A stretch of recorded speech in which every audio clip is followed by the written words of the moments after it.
Live from New Delhi, you're watching DD India Newshour, India's voice to the world. I'm Tanvi Taneja, coming up in the next hour. Prime Minister Narendra Modi hails NDA's victory in Bihar polls, calls it a mandate for development, good governance and social justice.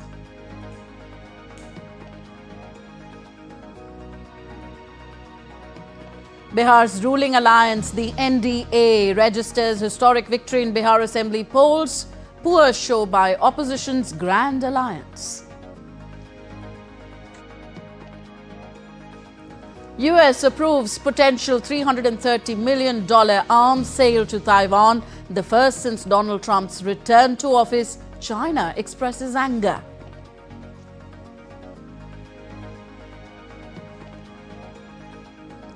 South Korea and the US agree on trade and security issues. South Korea to build nuclear-powered submarines, confirms President Lee Jae-myung.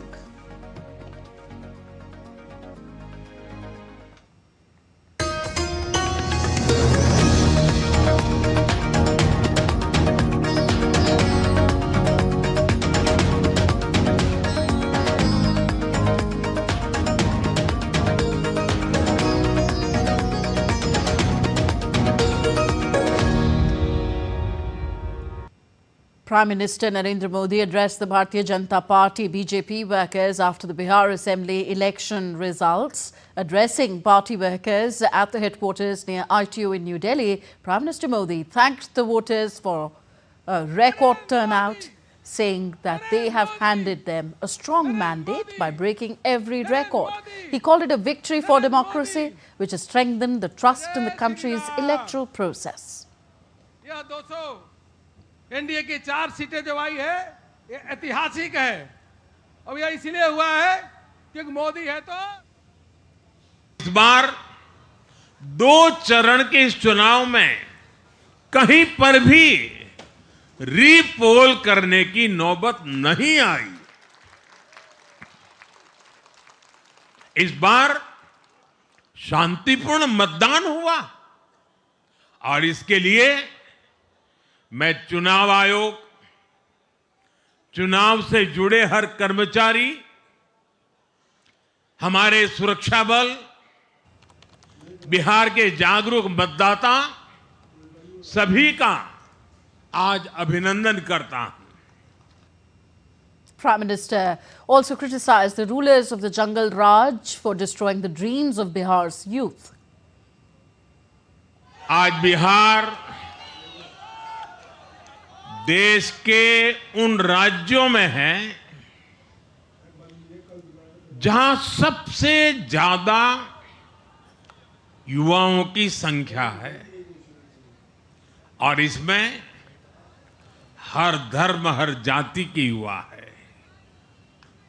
उनकी इच्छा,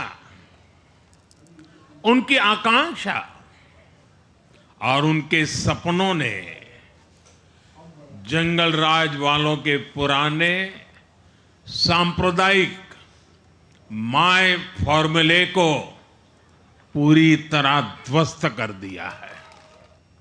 So the BJP-led NDA is heading towards a landslide victory after crossing the 200 mark.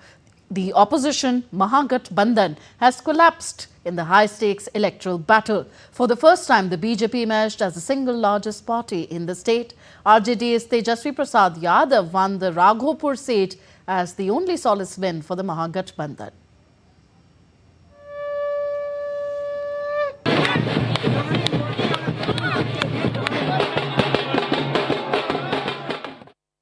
The lotus has bloomed in Bihar once again, with the NDA sweeping the mandate and leading in over 200 seats. For the first time, the BJP emerged as the single largest party in the state.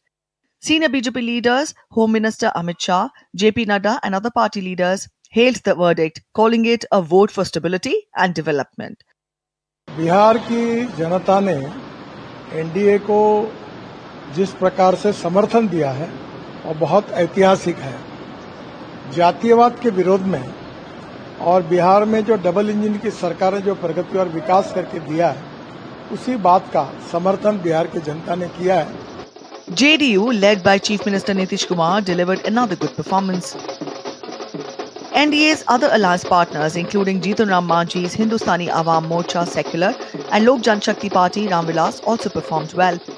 एक तरफ जहां हमारी double engine की सरकार एक ईमानदार प्रयास के साथ आगे बढ़ रही है, बिहार को विकसित राज्य बनाने के लक्ष्य के साथ आगे बढ़ रही है, जिस तरीके से मेरे प्रधानमंत्री ने पिछले साल सवा साल में बिहार को अपनी प्राथमिकता में रखते हुए बिहारियों को आगे लेकर जाने का उन्होंने प्रयास किया। मुख्यमंत्री नीतीश कुमार जी के नेतृत्व में जिस तरीके से जनता ने विश्वास जताया, और बिहार फर्स्ट बिहारी फर्स्ट भी मैं मानूंगा कि एक अहम भूमिका लोक जनशक्ति पार्टी रामविलास ने भी निभाने का काम किया। For the opposition Mahagathbandhan, the trends are bleak.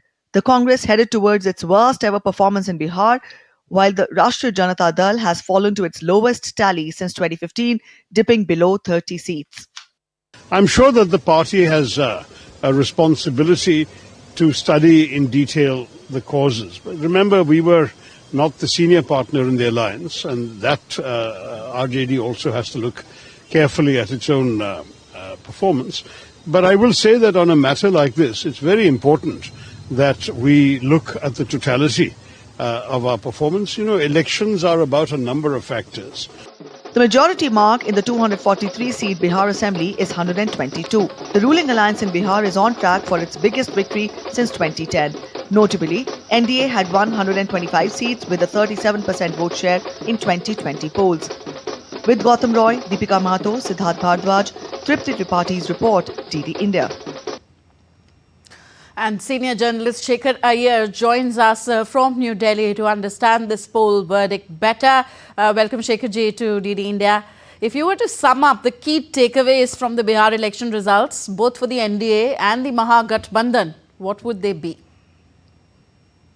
Well, this is one election where a trust in the leadership of Nitish Kumar and Prime Minister Modi was an overwhelming factor, which saw people reposing once again faith in this NDA alliance.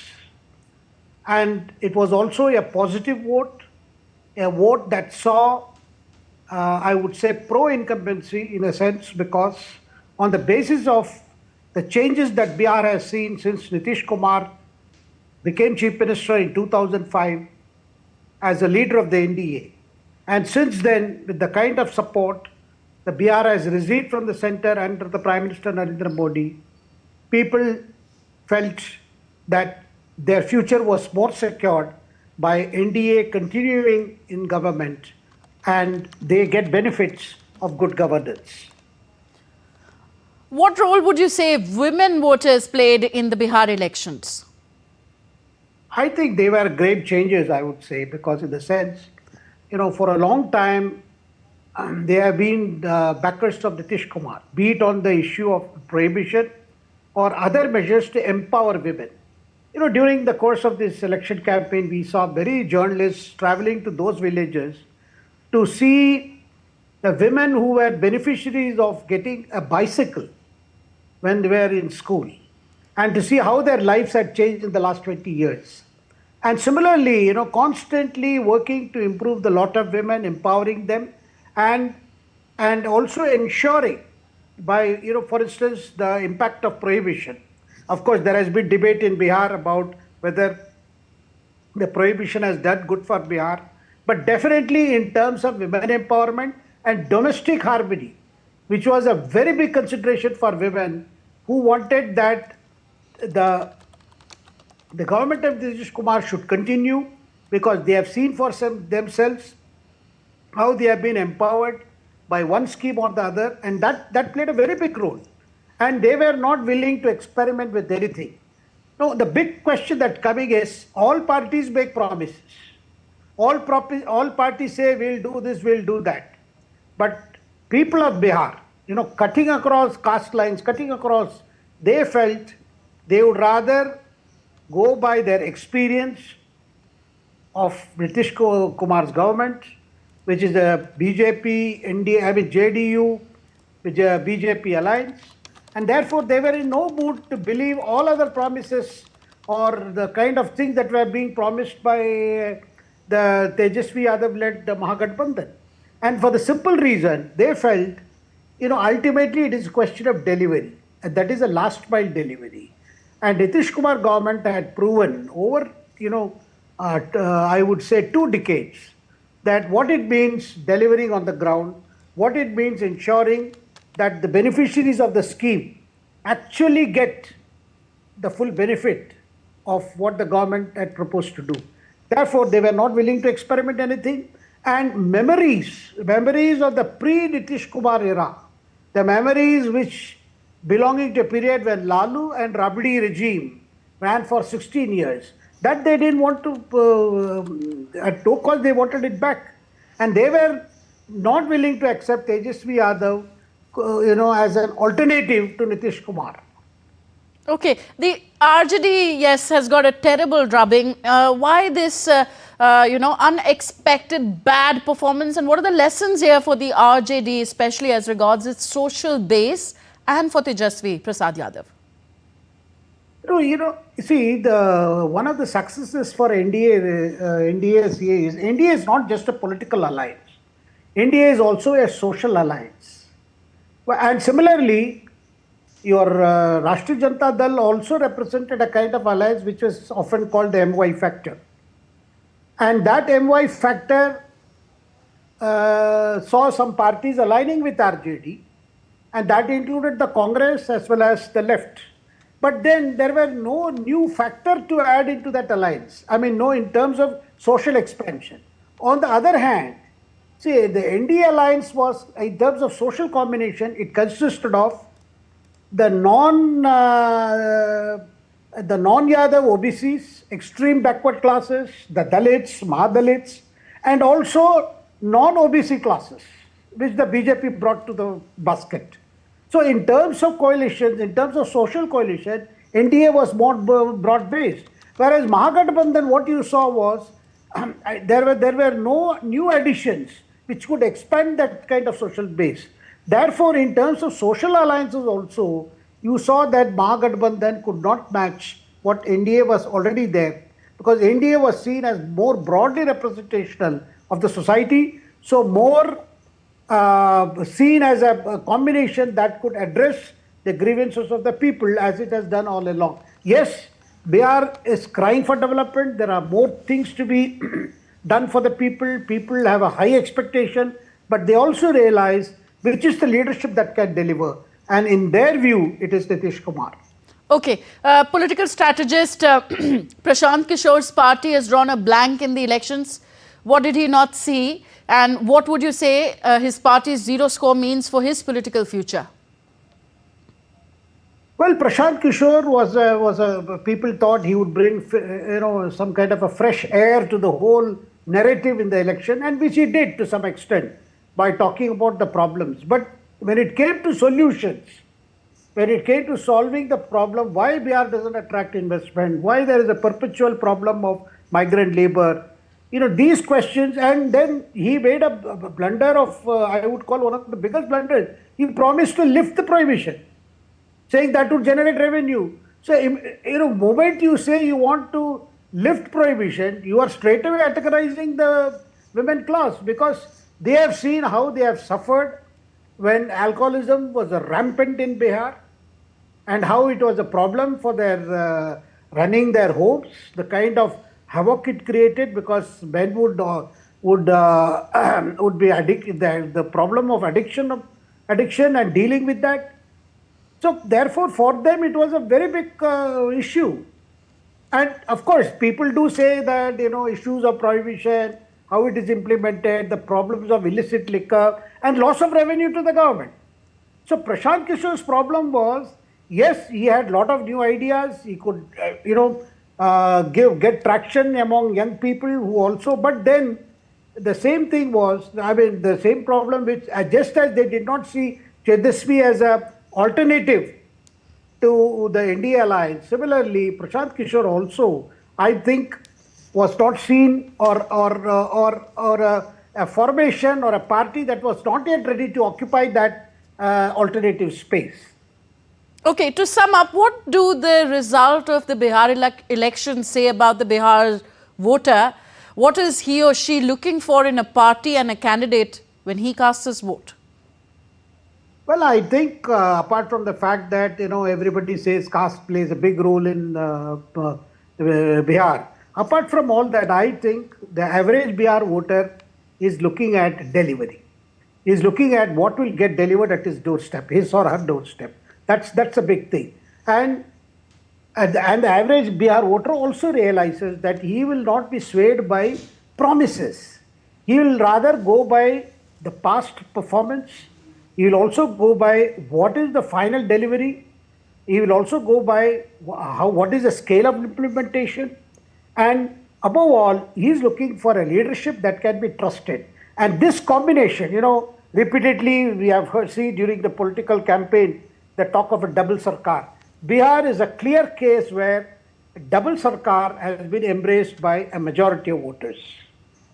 Okay, thank you very much, Shekhar Ayerji, for explaining to us this mandate for development, this mandate for good governance and social justice in Bihar. Well, it's a historic sweep for the NDA. They are nearing and echoing the verdict of the 2010 Bihar elections. We leave it here. Thank you very much for being with us.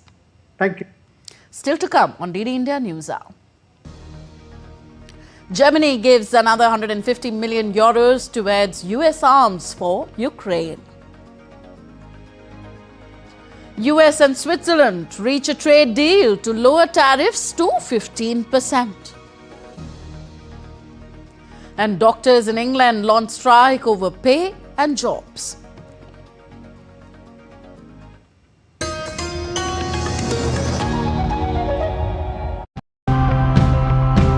When we stop seeing ourselves as separate from the world around us, caring for our planet becomes caring for our own existence. So today, let's meet people who are showing us even small steps can bring about lasting change. I left the teaching job, started protecting palm trees. I began creating awareness among children in schools and colleges why palm trees are important and why we should care about saving them. This habitat develops on its own inside the vortex pool. There's water moss on the walls and here on the bottom. The moss growth on the walls and bottom is proof that the water quality really is improving. Past, we didn't know what conservation was or how to preserve or protect the wildlife. Now, through this restoration site, we are trying our best to carry forward a legacy of protecting the environment.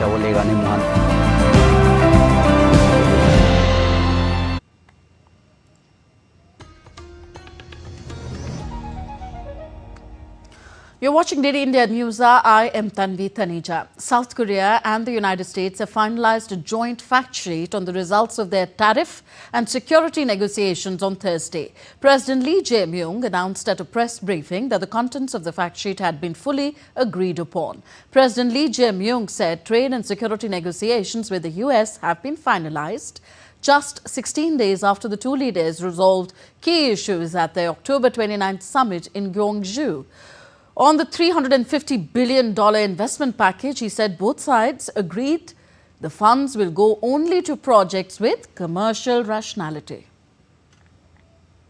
The two sides will build a cooperative partnership on the whole new level that includes traditional strategic sectors like shipbuilding and nuclear power plants, as well as future tech industries like AI and chips. On security, the two sides agreed to build a nuclear-powered submarine. The White House also unveiled these agreements in a joint fact sheet announced at the same time.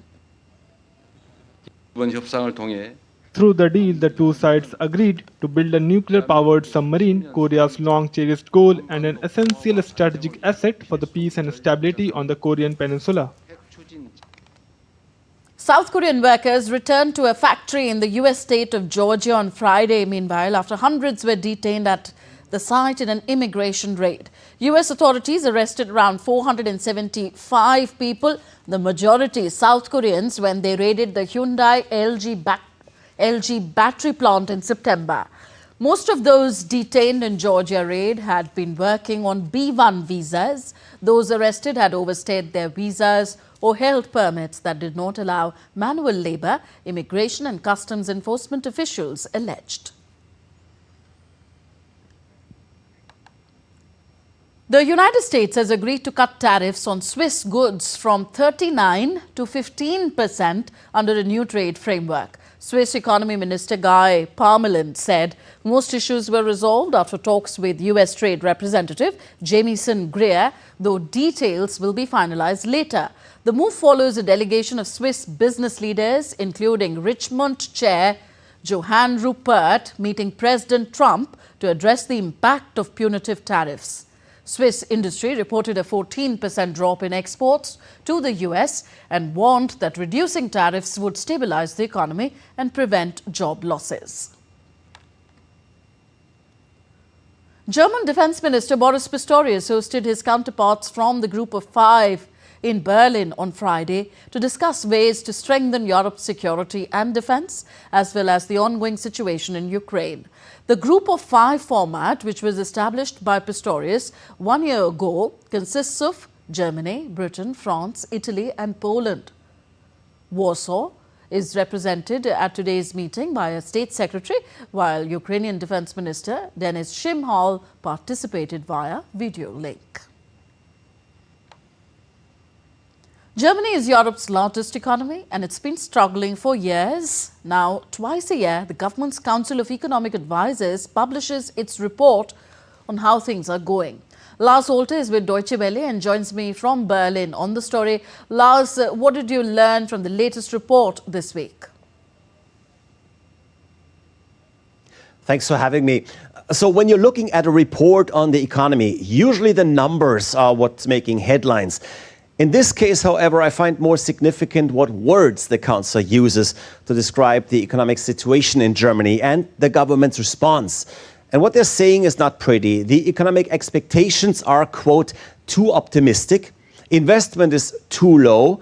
Tax reform and EU policy is too half-hearted. So all around, that's pretty bad. Now, if we do want to talk about some numbers for 2026, next year, the Council expects growth of only 0.9%. And here's that too optimistic, as the government recently put that number at a much stronger 1.3%. Anyway, it gets even worse. Of those 0.9%, the Council says that a third of the growth will be bought by government spending.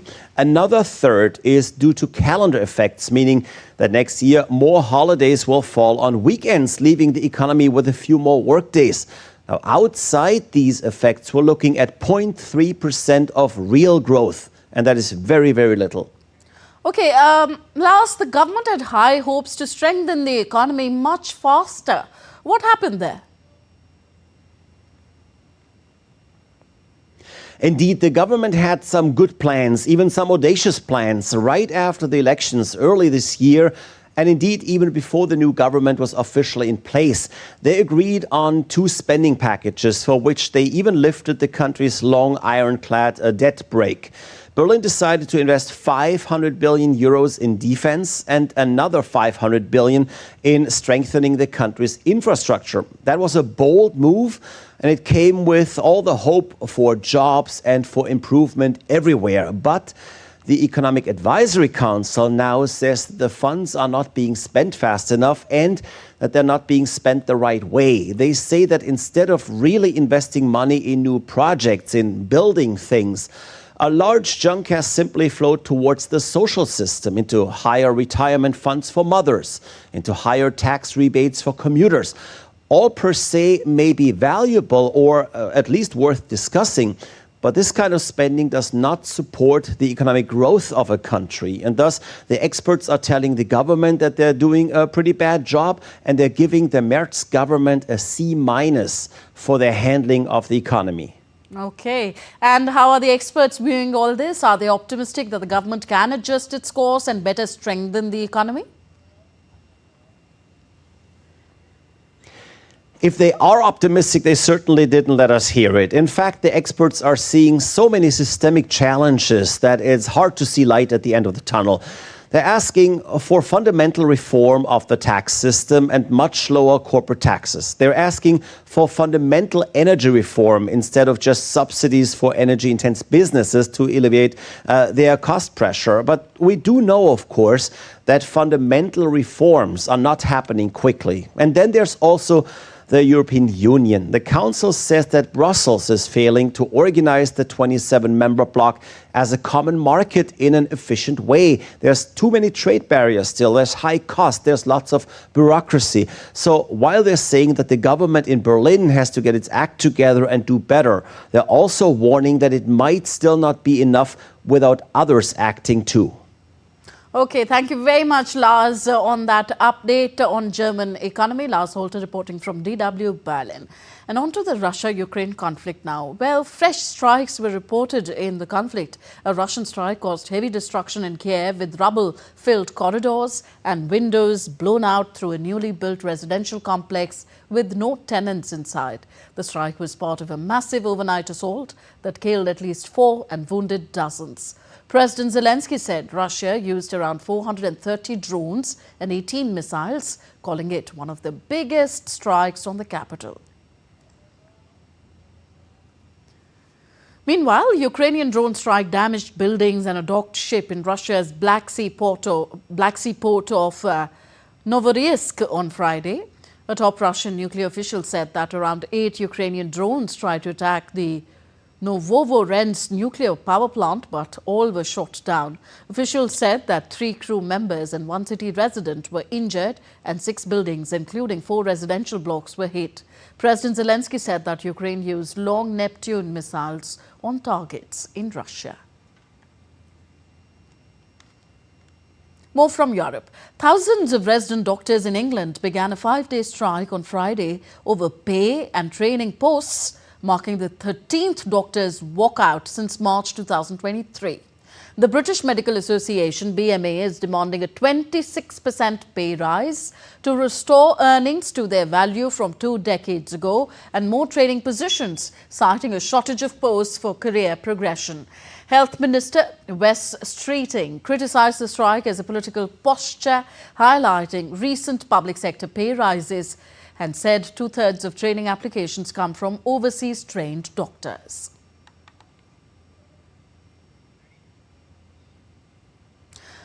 The United States on Thursday designated 4 entities in Germany, Italy and Greece as global terrorists, accusing them of being violent Antifa groups as President Donald Trump takes aim at the left-wing groups. U.S. Secretary of State Marco Rubio said that he had designated German-based Antifa Ost as a specially designated global terrorist, along with 3 other groups in Greece and Italy, in an effort to build on Trump's commitment to confront Antifa's campaign of political violence.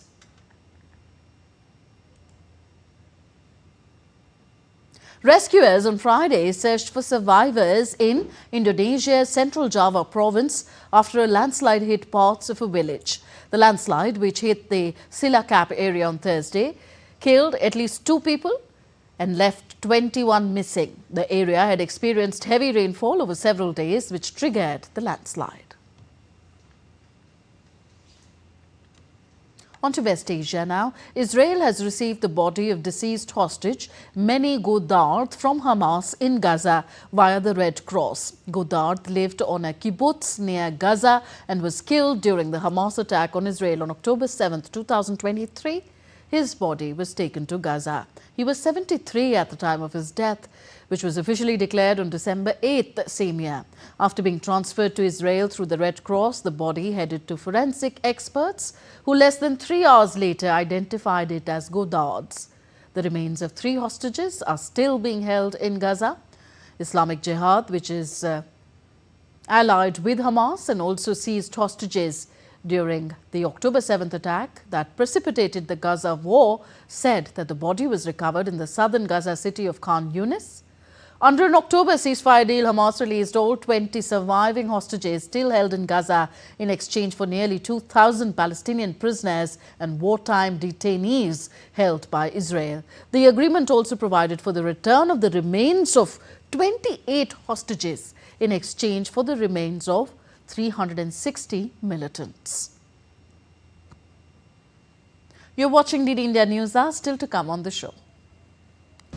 An expert take on the United States' $330 million arms sale to Taiwan. Petroleum Minister Hardeep Singh Puri visits shipyard of HD Hyundai Heavy Industries in Ulsan, South Korea. And 30th edition of CII Partnership Summit 2025 inaugurated in Visakhapatnam.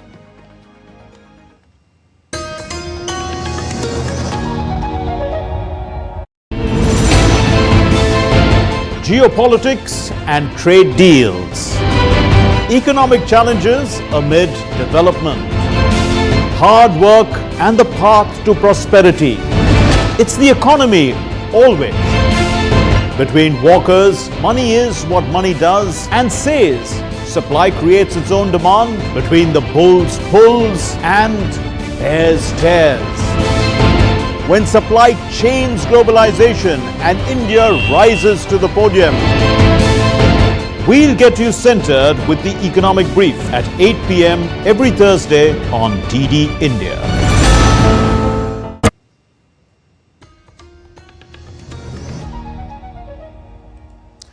Welcome back. You're watching DD India Newshour. I am Tanvi Taneja. The US approved the sale of fighter jet and other aircraft parts to Taiwan for $330 million on Thursday, marking the first such transaction since President Donald Trump took office in January, drawing thanks from Taipei and anger from Beijing. The Pentagon says the proposed sale is consistent with US law and policy, while Taipei says Taiwan-US security partnership is an important cornerstone of peace and stability in the Indo-Pacific region. The United States has approved $330 million worth of parts and components in its first military sale to Taiwan since US President Donald Trump's return to office.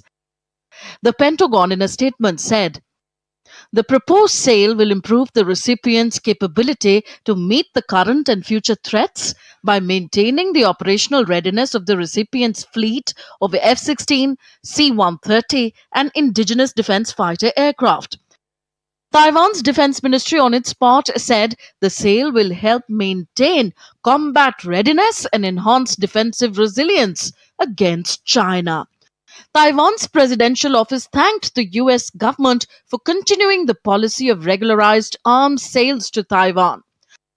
The deepening of the Taiwan-US security partnership is an important cornerstone of peace and stability in the Indo-Pacific region, Presidential Office spokesperson Karen Kuo said in a statement.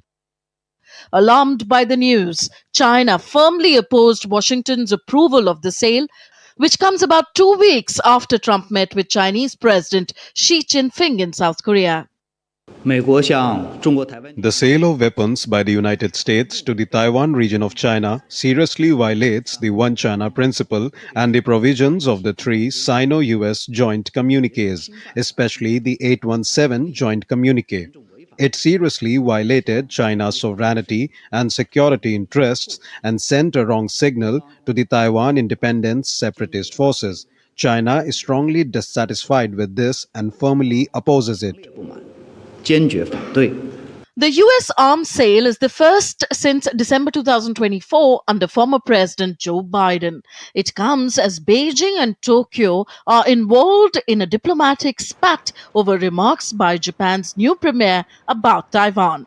Japanese Prime Minister Sanae Takaichi told Parliament last week that armed attacks on Taiwan could warrant sending troops to support the island under collective self-defense. China on Thursday demanded Japan to retract its remarks on Taiwan, to which Japan's top government spokesperson on Friday reiterated his country's position that the policy on Taiwan remained unchanged.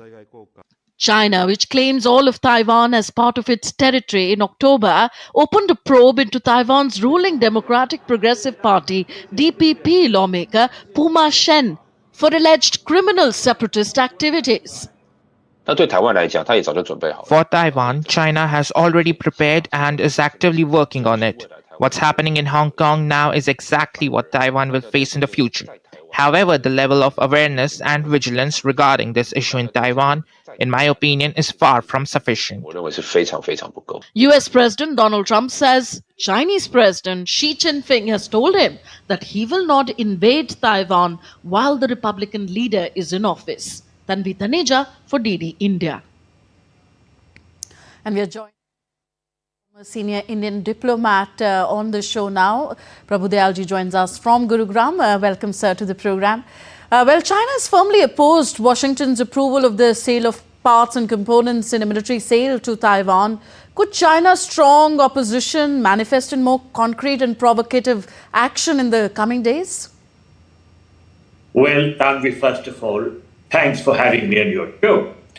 Now, the United States has made it very clear that it is bound by its Taiwan Relations Act of 1979 to provide Taiwan with arms of a defensive character. Now, yesterday, as you pointed out, the US approved the sale to Taiwan of parts for fighter jets and other aircraft for about $330 million. And the US has said that the proposed sale will improve Taiwan's capability to meet current and future threats by maintaining the operational readiness of a fleet of F-16 and C-30 and other aircraft. Now, as you pointed out, this was the first such transaction since President Trump took office in January. And it would be recalled that when Trump and the Chinese President Xi Jinping had met last month in South Korea in an effort to secure a trade deal, there were fears that for securing the trade deal, there could be some sort of selling out of Taiwan's interests by Trump to Xi. It would also be recalled, that in September this year, Trump had declined to approve $400 million in military aid to Taiwan while negotiating on trade and also talking about a potential summit with the Chinese president. Therefore, Taiwan has welcomed and expressed gratitude for the proposed US arms sales. But the Chinese Foreign Ministry spokesman has said that the Taiwan question is the core of China's interests and that it is a red line that must not be crossed in China-US relations. Now, China claims Taiwan as its own territory, and it has not ruled out the use of force to take control of the island. On the other hand, Taiwan strongly objects to Beijing's sovereignty claims and says that only Taiwan's people can decide their future. So in this background, the potential for escalation is a constant concern for the region, and US policy becomes an important factor. Okay, but why is it that Washington has for long maintained strategic ambiguity when it comes to whether it would deploy its military to defend Taiwan from a possible Chinese attack? Well, US policy towards Taiwan is defined by, as you put it, strategic ambiguity, which aims to deter both a Chinese invasion and a Taiwanese declaration of independence. The US deliberately does not state whether it would intervene militarily if China attacked Taiwan. And this ambiguity is intended to deter, as I said, China from attacking and to prevent Taiwan from unilaterally declaring independence. Now, even though the US does not formally recognize Taiwan as an independent state, it maintains unofficial ties through organizations like the American Institute in Taiwan, or the AIT, which functions as a de facto embassy. Now, the Taiwan Relations Act, the TRA, which was passed by the United States Congress in 1979, mandates that the US provide Taiwan with defensive arms and maintain the capacity to resist any resort to force that would jeopardize Taiwan's security.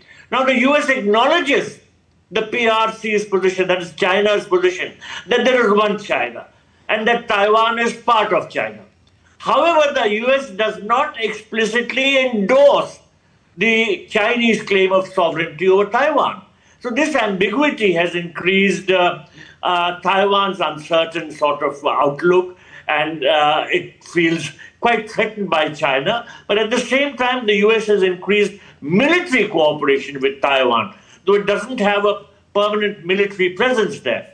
And you know, this sort of cooperation has included joint exercises and training. And also a core part of the US policy is to provide Taiwan with arms of a defensive character. And this deal that was announced yesterday is part of this overall US policy. Okay, Prabhu Dayalji, could you tell us something of the economic and strategic importance of Taiwan to the United States? Well, Taiwan has steadily built its economic relevance, not just for the United States, but a whole host of other countries too, including Japan. And it has tried to further its economic relations with India too.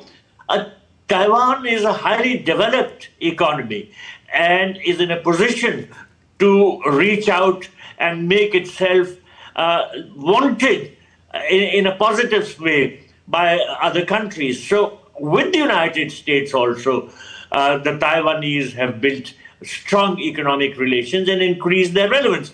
And of course, it is not going to be at all sort of certain in the near future, but the Chinese keep saying that they have an interest in having sovereignty over Taiwan, though frankly, Taiwan has never been part of the PRC. When the PRC was founded in 1949, Taiwan was not part of it. So both sides are continuing to stake their claims and emphasize their own position. On what grounds does Beijing claim sovereignty over all of Taiwan then? Because of the fact that it was once upon a time part of China. That is before the communist takeover and before the setting up of the People's Republic of China. So the Chinese say that it is legitimate for them to have sovereignty over Taiwan, but Taiwan from the beginning has made it very clear that there is no way that it is going to accept Beijing's sovereignty over itself. So this dispute, it continues. And while Washington maintains that arms sales like the ones that have been approved yesterday are a part of a long-standing policy, military sales remain a very recurring source of friction in the very complex US-China relationship and the equally complex China-Taiwan relationship. And let me mention that China has been conducting war drills near Taiwan. And these drills have included naval and air force patrols. So the message that the Chinese are trying to send out is a sort of a warning, a stern warning about what it views as separatism. So the drills serve to demonstrate capabilities for a potential blockade or invasion. And recent drills have involved sending numerous military aircraft, warships and Coast Guard vessels to surround Taiwan. So the situation is very tense in that region. And can it now also create friction? Can it now also create friction between China and Japan relationship? Yes, it is poised to become, because the Japanese have come out very strongly in support of Taiwan. And I think there is a clear cut policy that has been enunciated that the Japanese will go the full distance when it comes to supporting Taiwan. So I think that the tensions in that region are poised to escalate. All right. On that note, we leave it here for now. Taiwan is getting a boost in their defense arsenal. Thank you very much, Prabhu Dayalji, for being with us on the show. Thank you.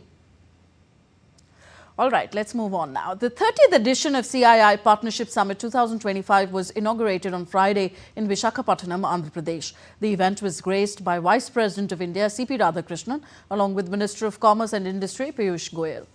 During the summit, the Vice President invited investors, telling them that it is the right time to invest in India.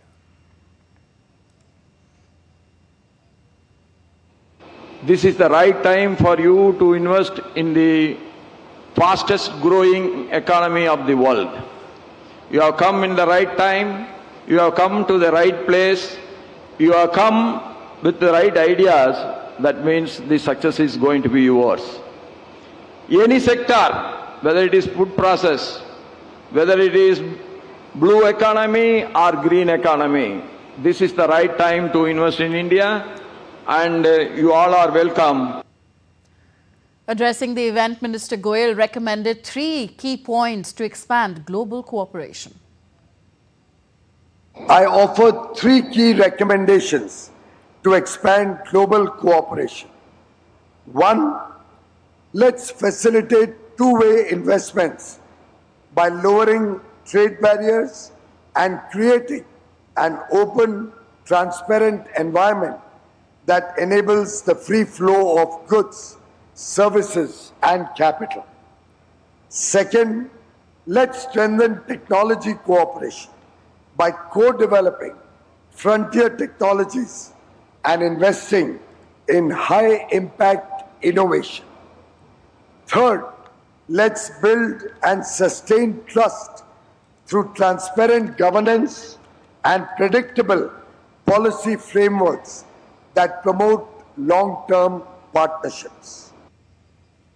Petroleum and Natural Gas Minister Hardeep Singh Puri visited the HD Hyundai Heavy Industries shipyard in Ulsan on Friday as part of the high-level meetings in South Korea aimed at strengthening maritime and shipbuilding cooperation under India's Maritime Amrit Kal Vision 2047. During his visit to the world's largest shipyard, Puri highlighted major opportunities for Korean companies to make in India for the world, noting India's fast-growing energy and shipping sectors and the expectation that nearly 20% of the global vessels will be linked to India in the next 15 years. He said Indian PSUs may procure up to 59 crude, LNG and ethane vessels and reviewed progress on a block fabrication facility under an MOU with Cochin Shipyard. Still to come on DD India Newshour. India International Trade Fair in New Delhi showcases India's growth and aspiration to become a developed country by 2047. From awareness to action, world marks World Diabetes Day on November 14th. And India's Lakshya Sen storms into the semi-finals of Japan Masters 2025.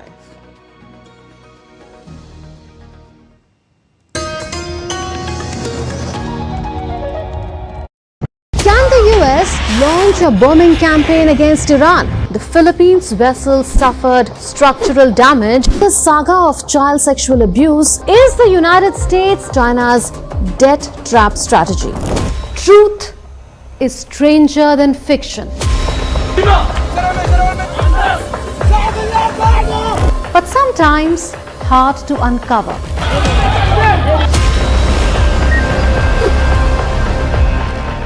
Trust us to tell the truth, unadulterated and pure, of every story that matters to you.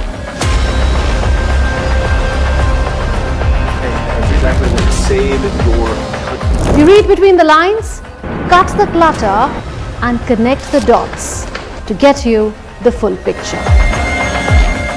Watch Connecting the Dots at these times with me, only on DD India.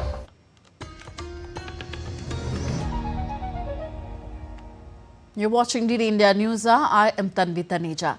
The Indian Telecommunications Service celebrated its Diamond Jubilee on Friday in New Delhi. Marking 60 years of national service, the celebration highlighted pivotal role of India's telecom growth and its vision for a future-ready Viksit Bharat, developed India. On the occasion, Vice President of India, C.P. Radhakrishnan, said that it's a tribute to the cadre which had steered India's telecom journey from analog systems to the modern era.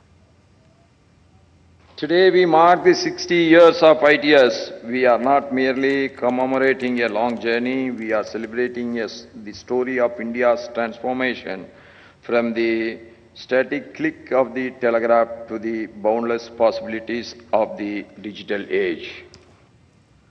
Communications Minister Jyotiraditya Scindia pointed out that the telecom sector had been a driving force behind India's growth journey. If you look at India's trajectory of growth,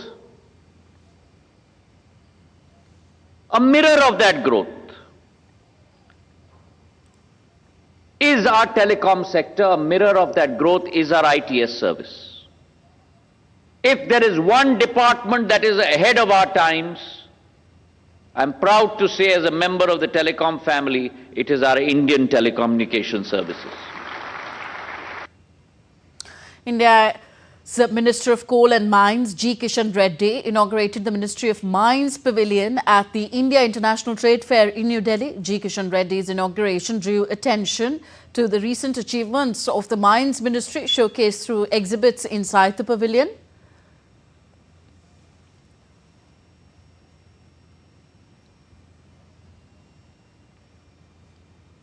So, Delhi Chief Minister Rekha Gupta also opened the Delhi Pavilion at the ongoing India International Trade Fair. The Department of Defence Production DDP has set up a dedicated pavilion at the 44th India International Trade Fair, which is being held at the Bharat Mandapam in New Delhi.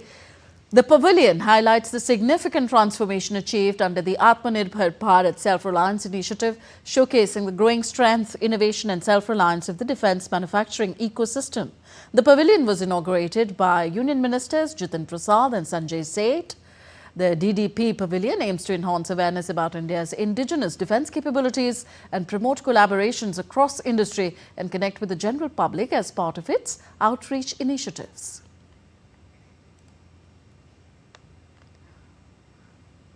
A little sweetness, be it in personality or in food, doesn't harm anyone. But what if this sweetness reaches a level when it starts harming the body itself? High blood sugar damages vital organs without early symptoms. Diabetes, a medical condition, often begins quietly, but if ignored, can turn life-threatening. On World Diabetes Day, Preeti Kaur turns focus on the grave threat diabetes poses and how it can be prevented. Diabetes is a group of diseases that occurs when there is too much glucose in the blood. Glucose is the body's main source of energy, but it can only enter cells with the help of a hormone called insulin. In people with diabetes, the body either does not make enough insulin or cannot use properly the insulin it makes, causing glucose to build up in the blood instead of being used by cells for energy. Because diabetes isn't just one condition, it exists in different forms. Type 1 diabetes, an autoimmune condition where the body does not produce insulin, it affects children and young adults. Type 2 diabetes, the body does not use insulin properly or does not produce enough. Lifestyle, stress, and genetics play a major role.